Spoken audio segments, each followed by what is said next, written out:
Thank you very much. I'm grateful that you have afforded me this opportunity. I'll be discussing about the conflict resolution methods in assessing the Kashmir issue.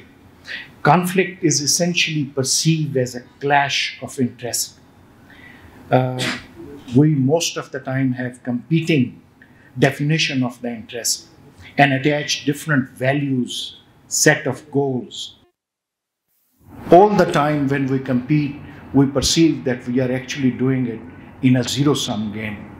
So in this process of zero-sum game, conflict is a byproduct of these competing interests.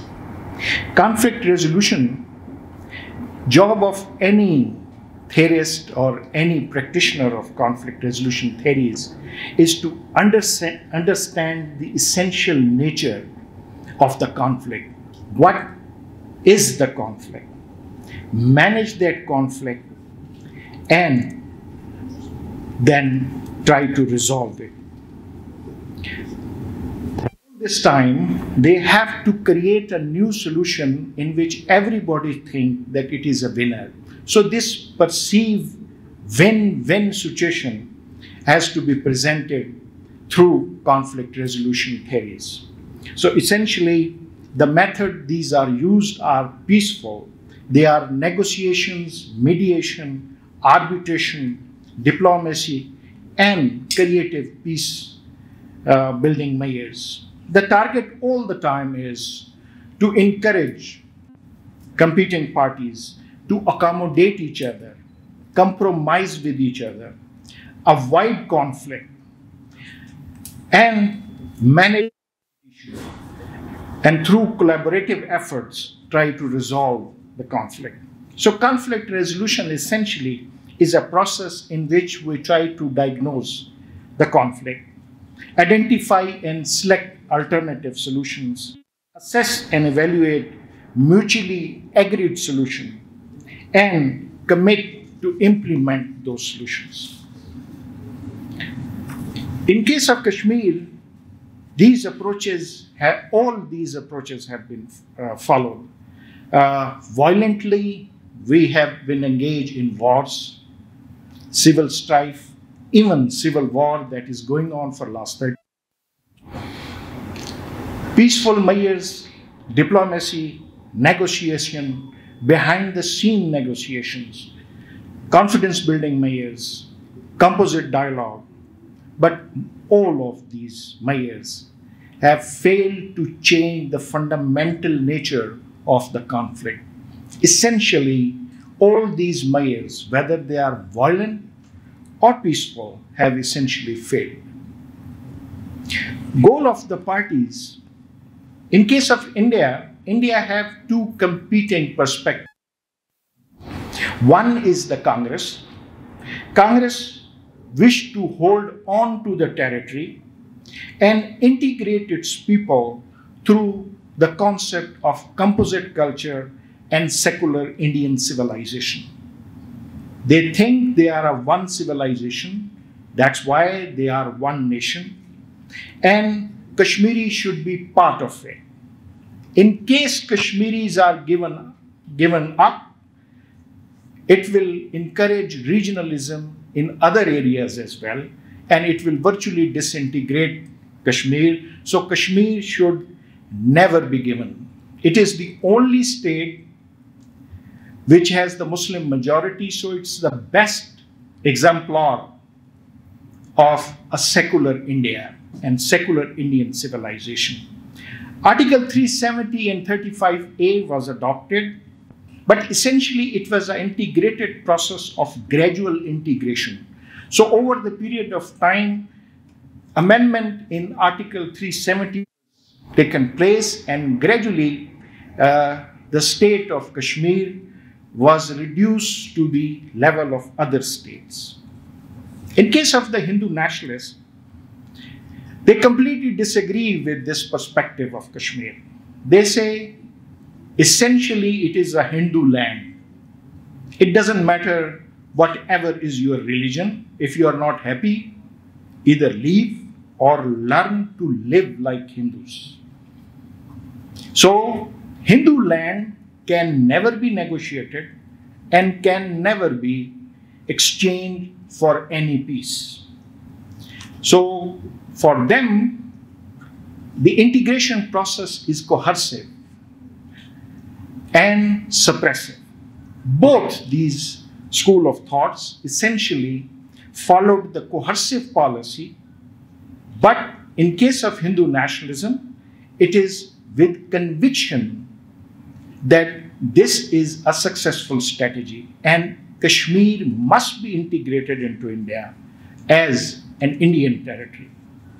It is part of the and Rashtra should be completed as an hierarchical structure in which top will be the Hindus and the secondary position will be given to the other people.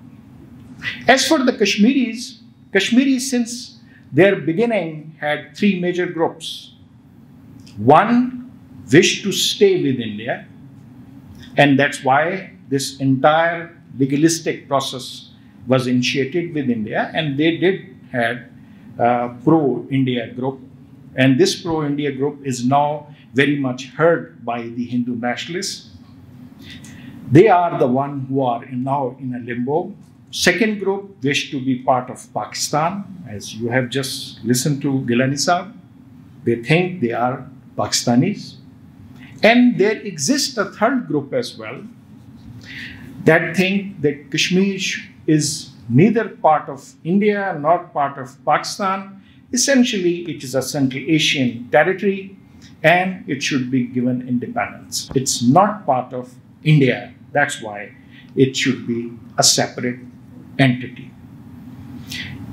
Pakistan essentially perceived India ideologically. It's a simple premises on which Pakistan was created. Pakistan never existed before 1947, so it's wherever there is Muslim majority and that is contiguous to each other formed Pakistan. So on the basis of this, the Kashmir issue for Pakistan is simple and it's reduced to the partition basic essence that anywhere where Muslims are in majority and contiguous to Pakistan, rest of the territories, majority territories that form Pakistan. So essentially, Kashmir is Pakistan and India is occupying its territory. That's why repeatedly termed it as occupied territory, and now it has went ahead further and termed this already illegal as illegal territory. Indian illegally occupied territory. By the way, occupation is always illegal. Secondly, the harmony in case of three parties, if we see and we try to implement this solution, conflict resolution solutions, harmony of interests is virtually impossible. There is an element of irrationality. It's not a rational process analysis. It's essentially identity that is at stake. Identity as being Bharat, being India, being Pakistanis, being Kashmiris. So, mostly in which most of these conflict resolution measures have never taken root in case of the Kashmir issue. Secondly, it is a power game. India have the possession of Kashmir and Pakistan lacks power to take it back by force. That has been the fact on the ground since 1947, and repeated Pakistani attempts to have this corrected has failed. So, for India, partition was a wrong process. It was a colonial compromise. And if India has to survive as coherent unit, it has to be dictated through Delhi. Entire region of South Asia should be following Indian dictate. Otherwise, India will collapse. And whenever India will be getting insecure, it will be the outsiders. And this always when India's internal harmony is breached. So India at no point of time is ready to give up this cohesion. Rather, it like Pakistan to follow it. And that's why whenever Pakistan invited the third party, India rejects it and think it is breaching South Asian security. Pakistan, on the other hand, thinks it is insecure, but at the same time wish to have justice. And it's think that within the South Asian state system, it is not even being treated as a junior partner. India is not treating it equally, not simply equally, but even a respectable country. So secondly, essential process in which these theories have failed is the power game, power equation, in which India is the hegemonic, dominant power.